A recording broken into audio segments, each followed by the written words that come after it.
And we're live. Welcome All everyone. right. Welcome to our first stream. This is SI Live. I am Max Perez, And I'm and Ken Popelson. welcome to a show which we'll be running every Sunday. It's run at the same time, so tune in 8:30 Australian time. Obviously, it's UTC. We'll figure that out after. What's this? What are we going to be talking about today, Ken? And well, maybe we'll just talk about what is this show going to be about. Yeah, that sounds good. Well, we've been involved in synthetic intelligence development for a while, and we thought it would be good to have a discussion, informal discussion, with no fancy editing or anything, just talking off the top of our head about what we know about this topic.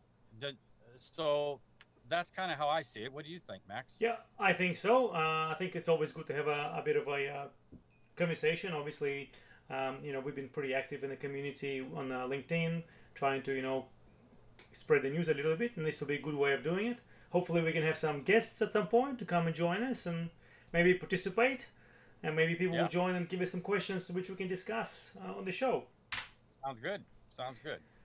Well, why don't we? We're gonna keep this format for maybe 30 minutes first, and then we see how we go. Okay.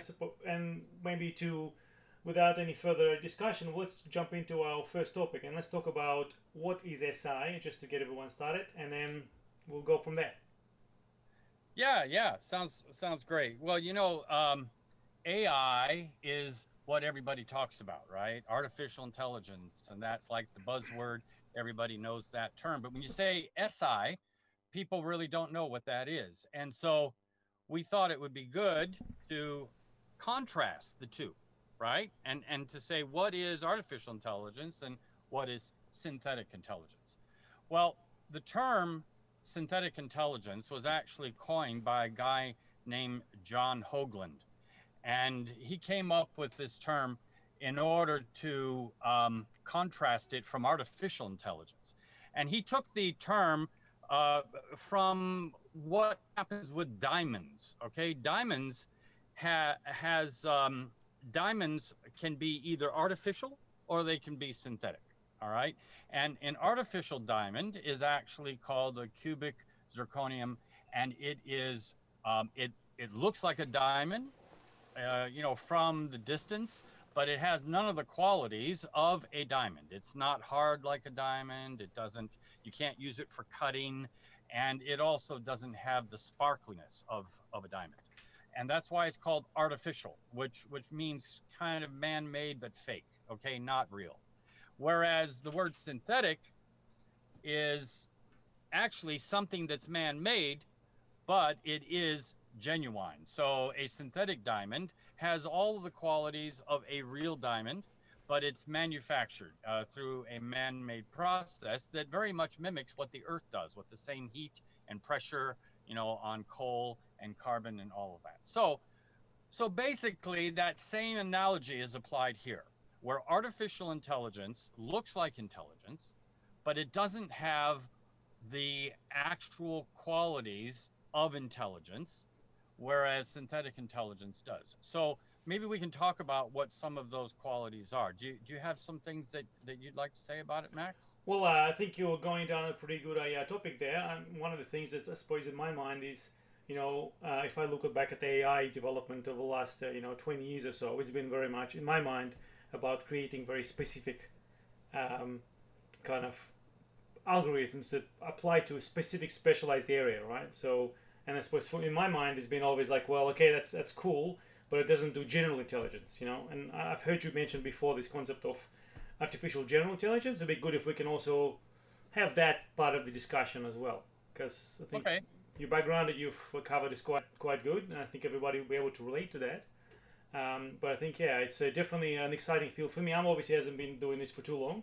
I've been kind of waiting for the AI kind of industry to get to a point where it's kind of, you can see now, I see in industry it's running out of steam a little bit because people finding it difficult to apply to a lot of generic things. It's very much, it's got a very good, it's got a very position in video processing and automated car and things like that. But when it comes down to general intelligence, to be able to reason and provide reasoning things, that's probably very much Ah, Yeah. Yes.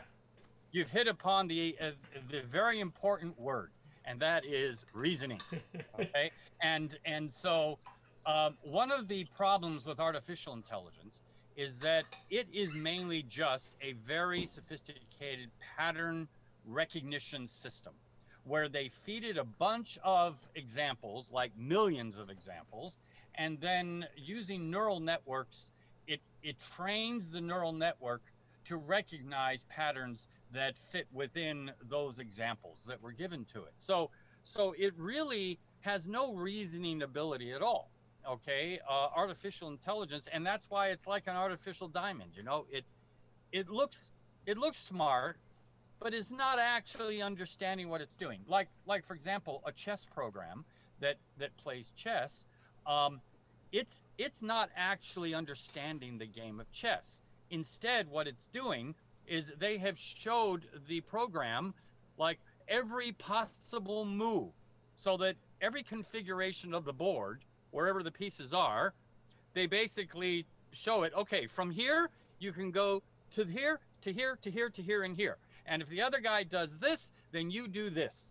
And so basically they're just giving it like a brute force examples of all of the moves that can happen at any given point in the game.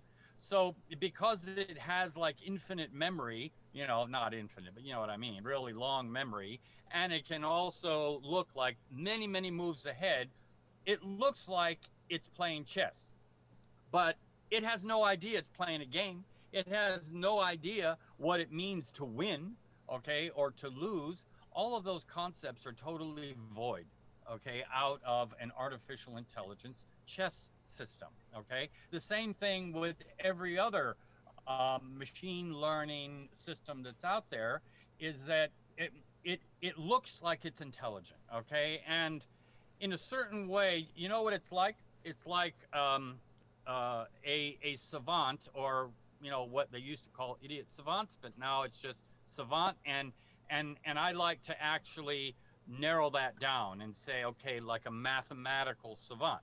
This is a person who can solve mathematical problems in their head without actually knowing how they do it. Okay, so they can look at a problem and they just see the answer. And if you ask them, how did you do that? They're like, I don't know. And it's just the answer appears in their mind and they say it. Okay, and that's very similar to what happens with these artificial intelligence systems. They just come up with the answer, but they can't actually tell you why or how or in what manner reasoning was used, because there was no reasoning. It was pretty much automatic pattern recognition. So when we talk about synthetic intelligence, we're talking about developing software that actually understands what it's deciding, understands what it's contemplating, okay, and thinking about. So there's so much to get into with this and to discuss. I'm really excited to dive into it and to discuss it with you. Yeah, I think you're totally right. I mean, we have a quite a long agenda topics for next few months, maybe 6 months or so, for every Sunday of the year, first of the year. So I think that'll be great. I think you touched on a good point there. One of the things that there was, I suppose, a bit of controversy over the last 10 years or so is that I remember reading an article that the U.S. government was trying to pass a law to ensure that all AI systems can provide basically demonstration of reasoning when they arrive at an answer, which obviously that didn't work really well because AI systems currently can't actually explain how things work. Well, it's no way to actually be able to demonstrate that. Yep, that's how it figured out, because like you're saying, AI system doesn't really know what the answer is. Just goes, yeah, here's an answer. Like, I don't know why but it's there, and there's no way to be able to describe it. And I'm very interested in being able to actually work on something that can provide the answer, because a human can, obviously.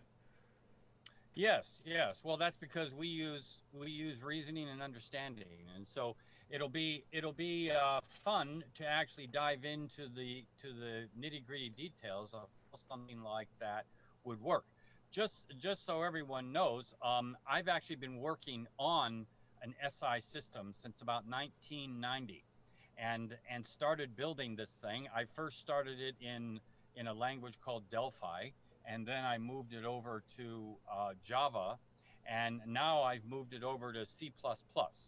and so the whole thing is written in C++, and it does do reasoning. It, you know, I can tell it sentences of logic, and it can make conclusions, and it can answer questions about what was given to it. The main thing that it does is that it is a kind of a unique type of graph that is stored on disk and is able to be accessed very, very quickly. And because it's really important that it be able to make an analysis of hundreds of connections very, very quickly. And so we're not just talking theory here. We're actually talking about some stuff that has been built, that we've been working on. We're also going to get into emotions and how important emotions are for intelligence, and how if we didn't have emotions, you know, we would just sit and stare at the wall. So, but that's not the topic for this week. We'll be Yeah. getting into that because I think that's a really exciting area where you look at emotions, you look at Goals, yeah. driven system, Yeah. driven system. Okay, so autonomous behavior is an attribute of intelligence, or let's say it is a sophisticated type of intelligence. Okay, where you have autonomous behavior intelligence, where a system is intelligent about its behavior, you know, by itself. So, um, you know, this is what people thought artificial intelligence was going to be way back when. And when things first started up, you know, in the 1950s and 60s, people were really thinking that machines were going to think like people. And then they ran into all kinds of hurdles to making that work. And then you had what's called the AI winter, where nothing happened, right? And if you said you were doing AI, people would laugh at you. And it was just not going anywhere. And then that's when people came up with this machine learning idea, where instead of trying to make general intelligence, they were going to make more powerful narrow intelligence, and intelligence that was specific to a task. And but you have to use the word intelligence loosely, okay? Because it's not really intelligence, I don't think, unless you can explain why you're doing what you're doing. You know, if you think about the word reasoning, reasoning has, as the first root word of the word reasoning is the word reason, right? And reason means you can give a reason why you're doing what you're doing. You're doing it for a reason in order to accomplish something, right? And the one who's doing it knows what that reason is, and understands how that fits into the bigger picture. You know, at least from their perspective, they might know that, hey, I'm doing this because somebody told me to. Okay, but I don't think that something like Deep Blue, or, you know, any of these other programs that are written by IBM or Google, that they actually have any kind of cognizance, any awareness of what they're doing. They don't realize that they are an entity that is actually, you know, accomplishing something. So, anyways, that's kind of what I'm thinking No, you're when I'm totally thinking right. of. Well, I think what got me excited with you, Ken, was when I first started to look into the things that you've been working on is, um, like you said, reasoning, you know, an ability to be able to explain reasoning. You know, fundamentally, I think the way I've seen so far, you know, you have the graph systems came out, and this is why it's great technology. But there hasn't been really a way of abstracting the logic and be able to, you know, navigate and walk the graph and be able to provide kind of the final output. This is how a decision was made. Like recently we've you know, got that prototype with a Boolean logic working, and that was pretty exciting. The ability to be able to, you know, go through a graph and provide a yes no answer on, you know, relatively complicated answers, which you couldn't really basically derive yourself through a through simple like logic which you have to write to code. Yeah, so I suppose for me that's been pretty exciting because, you know, it's a quite a interesting opportunity to be able to apply that to some, you know, complicated kind of knowledge. Not even having to go into a lot of cognitive first, but even just as a base to be able to do this kind of like a logic reasoning on data is quite exciting, I think. Yeah, I think maybe one of these weeks we'll get a demo set up and we'll be able to demonstrate how the system actually does what you're saying. Yeah, Okay, yeah, basically answering true or false questions. Um, but the true or false questions are are fairly complicated. Okay, so it's see, and maybe I could discuss a little bit about what I call the BHD yeah, triad. yeah. Let's Okay, do that. Yeah, yeah. um, I know that I've discussed this with some AI people a little bit, and I don't know that they actually got it as to the importance of this. What we mean by BHD triad is B is B as the word B, and then H is have, and D is do. Be, have, do. Okay. Um, the fundamental underpinnings of these three concepts of being, having, and doing. All right. The fundamental basis for this is you have state. And what I mean by state is that at any moment you could look at anything and you can determine its state. Like, where is it?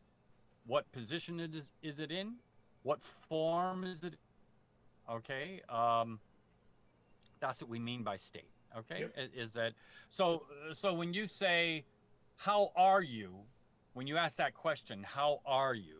You're asking somebody, how is their state? How is their health? How are they feeling? How is, are they doing okay? Is everything fine? Okay. Um, You're okay. asking So what's you have that. you're asking what's on top of the list of priorities or agendas, because obviously the answers to it could vary, right? Because a person might say my health is not good or good. Somebody might say, oh, my wife has left me. Like these will be like the top of their things that are more important for it. Obviously there'll be priorities and things that are super important to them, and other stuff will be less important. So, and definitely Exactly. that'll the goals matrix. I think the goals ability will allow you to be able to, have the different answers depending on the Well, yeah, state. yeah, exactly. But in general, every object in the universe has a state that Mm-hmm. it's in. Yeah. Okay, and every action has a state that it's in, right? So when we are using the word is, that's what we're actually asking is, what's the state of that thing? Okay, and then we have state change. State change is having and doing. Having is actually making connections and disconnections. Like, for example, we have this cell phone, okay, and Can't see you properly well with the zoom. You have to. Yeah, that's it. Perfect. Yeah. okay, Yeah. we have this cell phone, and the state is that it's in my hand. I have it, okay, it's in my hand. Yep. So a connection has been made between the phone and my hand. Okay. Now, what's it doing? It's not doing anything except sitting in my hand right now. Although I'm sure that it's also talking to towers, okay, that are nearby, and it has some internal stuff that it's doing that I'm Sending not some aware data of. to sending Okay. some data to Zuckerberg, on Facebook. Telling him what's happening. Yeah, Yeah. I'm sure that he's listening and enjoying this conversation. Yeah. Exactly. Yeah. Okay. Real time. Yes, exactly. But be, have, and do are the fundamentals for all reasoning. Okay? Because when you're reasoning about something, you are basically looking and seeing what changes do you want to make, okay, to something, or what analysis do you want to make about its state, about where that thing is or how it's relating to something else. Okay, and so you can really boil down every thought down to a combination of be, have, and do. Okay, and so this forms the basis for reasoning, because um, when you have an is relationship, a lot of times we call that is-a, but I call it is because something is something else. Like this is a phone. It is a phone because it has certain qualities, certain capabilities. So it has certain things that it can do. And that's what makes it a phone, right? So when we talk about an intelligent system, we're talking about a graph system that can store these types of relationships and can navigate that graph very quickly in order to make analysis of those relationships.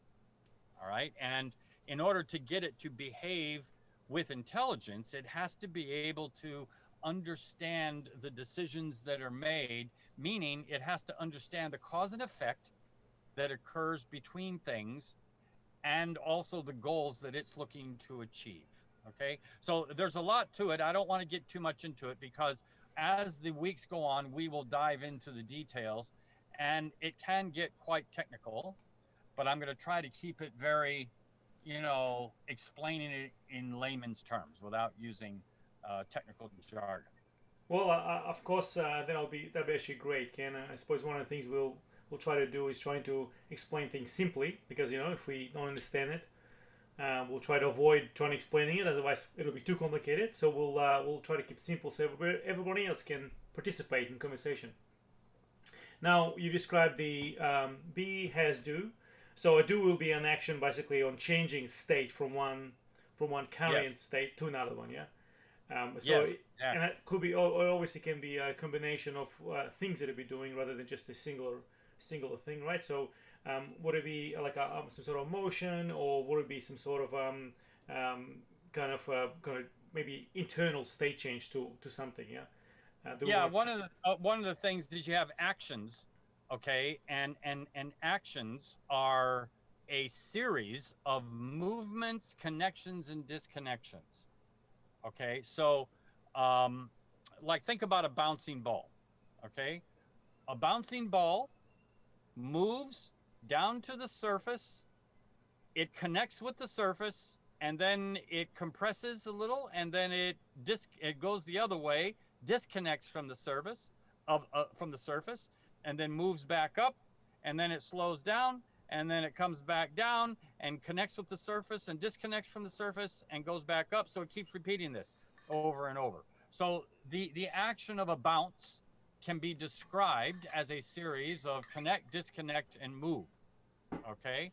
Um, every action can really do the same thing. Okay. Because something connects with something else and then causes that other thing to either move or not to move. And the connection can be firm, it can be loose, it can be, solid to where it just melds with the thing that is connecting, or it's actually being locked, okay, onto that thing.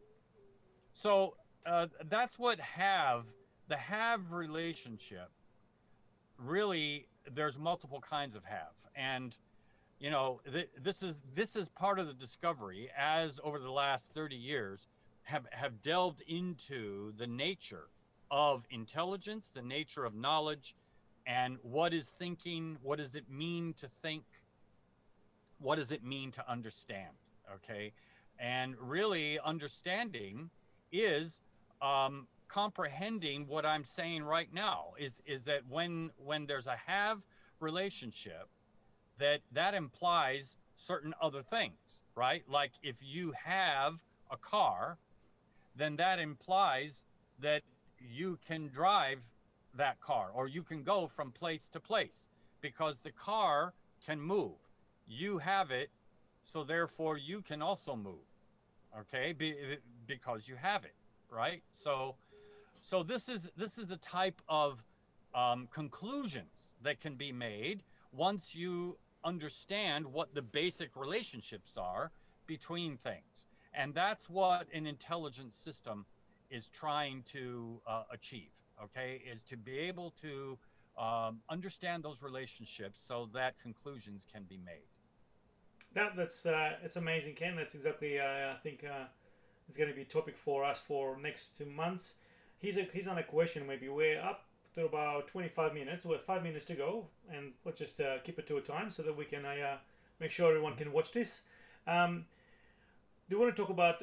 Obviously, we're talking about do have, be have do, and fundamental for us. I think one of the things that you're bringing up a lot of times is language, right? So. What kind of I'm excited about is that the system becomes based on English language, right? So it allows you to be able to have things expressed in the English language. This way, it kind of models more to our thought, and then allows us to be able to interact with it in English language. So it's actually pretty accessible. It's not it's a technical system, but fundamental. It's all done in English language, and I think that's really the benefit of it from what I've seen so far. That the ability to explain things comes out to English language, right? So however you train the system is the same way that it can actually give you back the information as well. Do you want to talk about that? Yeah. One of the key design decisions, okay, for what has been built thus far is that you have concepts, okay, that are essentially numbers that represent each concept, and then there is a thing called lings that I call lings. LINGS, which is short for linguistic thing, okay? And basically, those are words or combinations of words, and those are separate from the concept. So, for example, back to the phone again, we might have a thing that is in the graph that represents this phone. We'll have one that represents the concept of a phone. Of any phone, right? Then we'll have another one that's this phone, exactly this phone, okay? But in order to label it, there's a different thing called a ling that is PHONE, phone, and that is connected to the concept of phone and also connected to this one, because this is one of those, right? So we have the concept of a phone, and we have the actual phone. This is one of those. So there's an is relationship connecting this to that, all right? And then you can have other terms all associated with this, synonyms.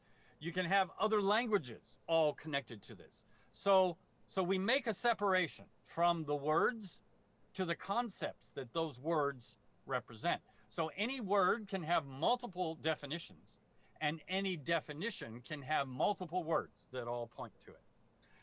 Any word or word combination can have multiple parts of speech, so that you have one word can be a noun, and it can be a verb, and it can be an adjective. You know, it depends on how it's used. Okay, well, now, so now we're going down to NLP, right? So yes, natural language processing, I think, is part of it, and here's why. Because language is actually an excellent mechanism for describing reality, okay? Yeah. Reality. And what we're trying to do in an intelligent system is to model reality inside of the mind, okay? So that the mind has those connections that are actually present in the world around us. And language is very good at describing those kinds of connections, because you can, when you look at two things related to each other, there's many different ways that they can relate to each other, and a lot of different factors, okay, that go into it. You know what's surprising though? What most people think is that it requires millions of connections in order to represent reality. And what I have found is that it really doesn't. It really doesn't. See, here's the thing. A mind should be able to embrace both vagueness and exactness, okay? And vagueness or generalities is something that doesn't require an awful lot of connections in order to do that, okay? I mean, just by saying that I have a thing and it's called a phone and it can make calls. That's like 5 connections that I told you, okay? Yep. Now, what is a call? Well, it doesn't have to know that. You see what I'm saying? It's like, I use this example with people, and then I'll make this my final point, is that is that if I were to tell you that I have a thing called a Goomba, okay? And you're like, what's a Goomba? And I say, well, a Goomba can do Uka. It can do Uka, okay? So you can remember that I have a Goomba that can do Uka, and you don't know anything else, but you know that, all right? You can actually start to make conclusions because I could tell you that I gave my Goomba to someone else, and now you can conclude that they can do Uka because they have the Goomba. Okay, Yep. so this shows that the nature of representing things does not have to have millions and millions of things. Although our system can represent billions of things and connections, that is just going to allow it to have a very large um, volume of different topics that it can address. But to represent specific things, it doesn't really take as much as people might imagine it does. And so we can talk about that in the coming weeks. Yep, that's very good, Ken.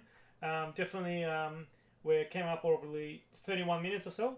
So maybe we'll cut it here, and we'll probably welcome anyone who's watching us on LinkedIn or YouTube. Post some comments. Let us know what else we should talk about from your perspective. We will obviously have our agenda, which we'll keep on chatting to you guys about over the next so many episodes. And we'll see you on the other side then. Yeah. Sounds Well, good, Max. thanks, Ken. It was good. Well, everyone, will let us know what you think. We'll speak to you soon.